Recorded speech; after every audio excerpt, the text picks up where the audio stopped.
Hello my dear friend, welcome back to your channel. तो आज की हमारी वीडियो का टॉपिक है नॉन रैंडम सैम्पलिंग मेथड, जिसको हम नॉन प्रोबेबिलिटी सैम्पलिंग मेथड भी बोलते हैं। इससे पहले हमने अपनी वीडियो में पढ़ा था रैंडम सैम्पलिंग मेथड क्या होता है, बहुत ज़्यादा इंपॉर्टेंट है। मेथड ऑफ सैम्पलिंग का ये पार्ट है। मेथड ऑफ सैम्पलिंग को 2 पार्ट में डिवाइड किया गया है, रैंडम सैम्पलिंग मेथड और non random sampling method. Random sampling method को हम जो है प्रोबेबिलिटी सैम्पलिंग मेथड भी बोलते हैं। नॉन रैंडम सैम्पलिंग मेथड को हम नॉन प्रोबेबिलिटी सैम्पलिंग मेथड भी बोलते हैं। तो अब चलिए स्टार्ट करते हैं इस मेथड को। This method are also known as non-probability sampling method. The easiest way to recognize whether a sample is representative or not is to determine whether the sample is selected randomly or not. तो कहीं ना कहीं ये method क्या कहता है कि हम यहाँ पे जो है डाटा को या सैम्पल को जो है वो रैंडमली सिलेक्ट नहीं करते। जो हमारा रैंडम सिलेक्शन मेथड था उसको हम क्या करते थे, रैंडमली सिलेक्ट करते थे। रैंडमली सिलेक्शन करने का मतलब ये होता है कि हर एक पॉपुलेशन के पास क्या है, इक्वल चांसेस है कि उनको सेलेक्ट किया जाएगा। हर किसी के पास क्या है, इक्वल चांसेस है बीइंग सिलेक्शन। लेकिन यहाँ पे ऐसा नहीं है। नॉन रैंडम सैम्पलिंग में जो है हर किसी के पास इक्वल चांसेस नहीं है सिलेक्शन का।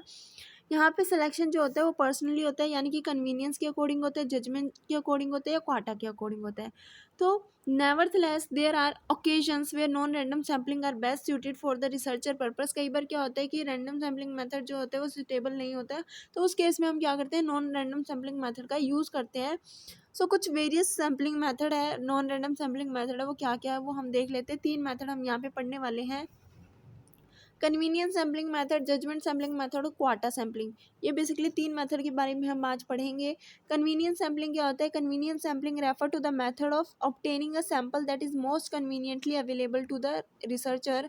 यानी कि वो डाटा जो हम क्या करते हैं, अपनी कन्वीनियंट के अकॉर्डिंग डाटा को कलेक्ट कर सकते हैं। यहाँ पे हम रैंडमली सेलेक्ट नहीं कर रहे हैं, हम अपनी कन्वीनियंस को देख रहे हैं। अगर हमें सैम्पल को कलेक्ट करते वक्त किसी भी तरीके की कन्वीनियंस हो रही है, ठीक है, सुविधा हो रही है, तो हम उस तरीके से जो है सैंपल को कलेक्ट करेंगे। मतलब क्या, समझ में नहीं आ रहा?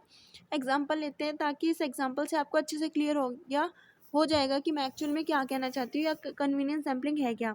If we are interested in finding the over time wages pay to employees working in the call centre, it may be convenient and economical to sample employees of call center in a nearby area। ठीक है।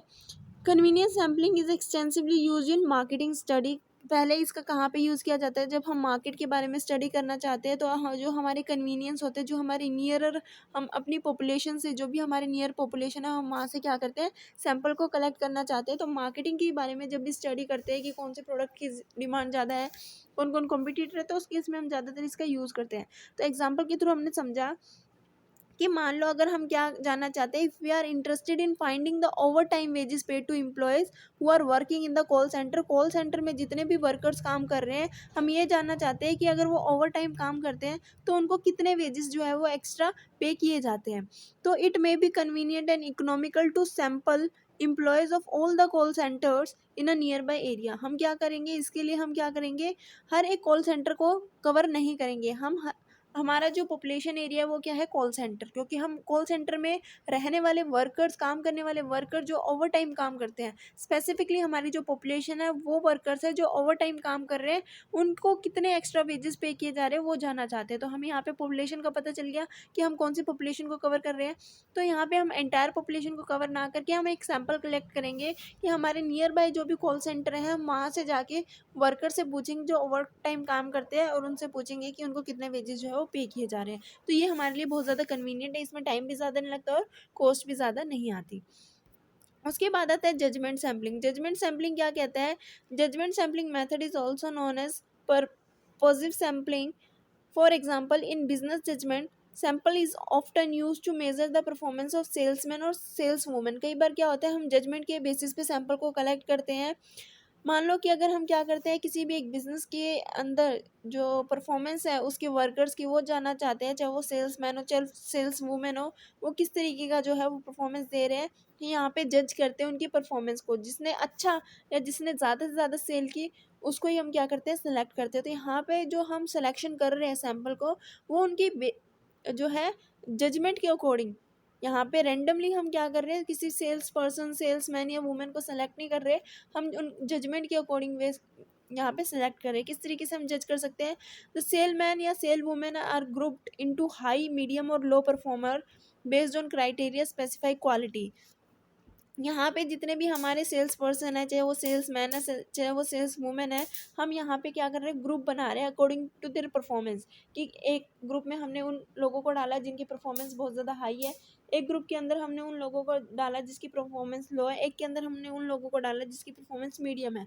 तो उसमें हमने क्या कर दिया, group बना दिया। इनमें से हम क्या करेंगे, सैंपल को कलेक्ट करेंगे जजमेंट के अकॉर्डिंग। हर एक ग्रुप को हम क्या करें, जजमेंट के अकॉर्डिंग हमने क्या किया है, यहाँ पे ग्रुपिज्म किया है। So then the sales manager may actually classify the salesman or saleswoman working under him or her who is in his or her opinion will fall in which group। यहाँ पे अब क्या करेगा, जज करेगा जो हमारा मैनेजर है कि वो उसके जो सेल्स पर्सन है वो किस तरीके से परफॉर्मेंस कर रहे हैं। वो अपनी जजमेंट के अकॉर्डिंग इन 3 कैटेगरीज के अंदर जो है इन सेल्स पर्सन को डाल देगा। इट इज़ नीडलेस टू से the method is biased and does not have any scientific basic. तो यहाँ पे वो बायस क्रिएट हो जाएगा क्योंकि यहाँ पे ह्यूमन प्रेफरेंसेस आ गई। वो प्रेफरेंस के अकॉर्डिंग जो है उनको क्या करता है, ग्रुप में डाल रहे हैं। तो however in the absence of any representative data one may resort to this kind of non-random sampling। जब हम क्या करते हैं, जब हमारे पास कोई रिप्रेजेंटेटिव डाटा अवेलेबल नहीं है तो हम जजमेंट का यूज़ करते हैं ताकि हम सैंपल को कलेक्ट कर सके। ठीक है, तो सैंपल को कलेक्ट करने के लिए हम यहाँ पे जजमेंट का जो है वो यूज़ करते हैं। जजमेंट की बेसिस पे हम डाटा को कलेक्ट करते हैं। तो यहाँ पे आता है जजमेंट सैम्पलिंग, जो किसका पार्ट है, नॉन रैंडम सैम्पलिंग का। उसके बाद आता है इसका third point, quarter sampling. Quarter sampling क्या होता है, it is the method which is most commonly used in the marketing research studies। The sample are selected on the basis of some parameters। किस तरीके से यहाँ पे डाटा को select किया जाता है, पैरामीटर्स के बेसिस पे, जैसे कि age, sex, geographical region, education, income, occupation etcetera, in order to make them as representative sample. Means the stratified random sampling also has this objective but should not be confuse with quarter sampling. Stratified sampling हमने पढ़ा था जहाँ पे हम क्या कर रहे थे, जो एंटायर पॉपुलेशन है उसको होमोजीनियस करेक्टरिस्टिक के अकॉर्डिंग ग्रुप में डाल रहे थे।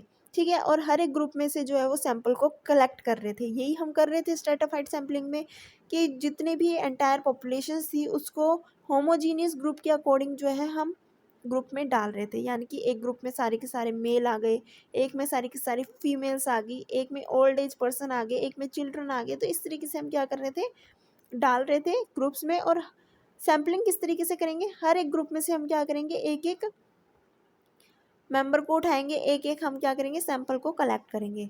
तो कहीं ना कहीं ये क्या कह रहा है, the stratified random sampling also has this objective but should not be confuse with quarter sampling. दोनों का ही ऑब्जेक्टिव सेम है, चाहे वो क्वार्टर सैम्पलिंग हो चाहे वो स्ट्रेटिफाइड सैम्पलिंग हो, लेकिन यहाँ पे कंफ्यूज नहीं होना। स्ट्रेटिफाइड सैम्पलिंग में क्या होता है कि the researcher select a random sample from each group of the population.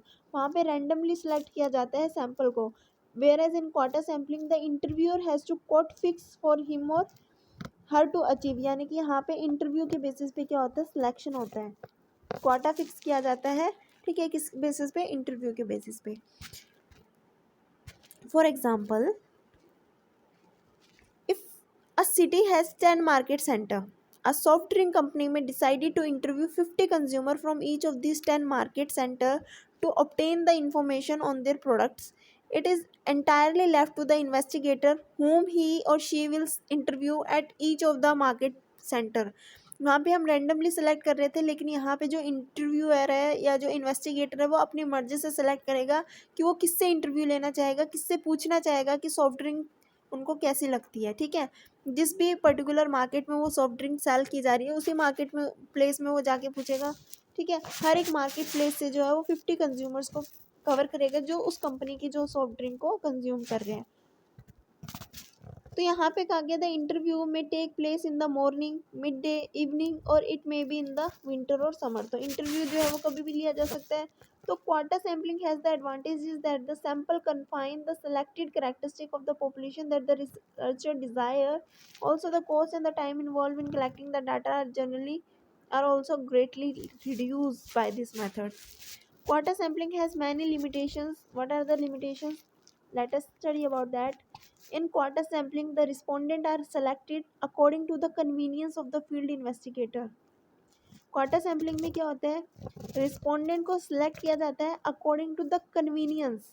किसकी कन्वीनियंस के according, convenience of the field investigator rather than on a random basis पे नहीं, बल्कि इन्वेस्टिगेटर अपनी कन्वीनियंस के अकॉर्डिंग यहाँ पे सैंपल को सिलेक्ट करते हैं. So this kind of selection of the sample may create bias.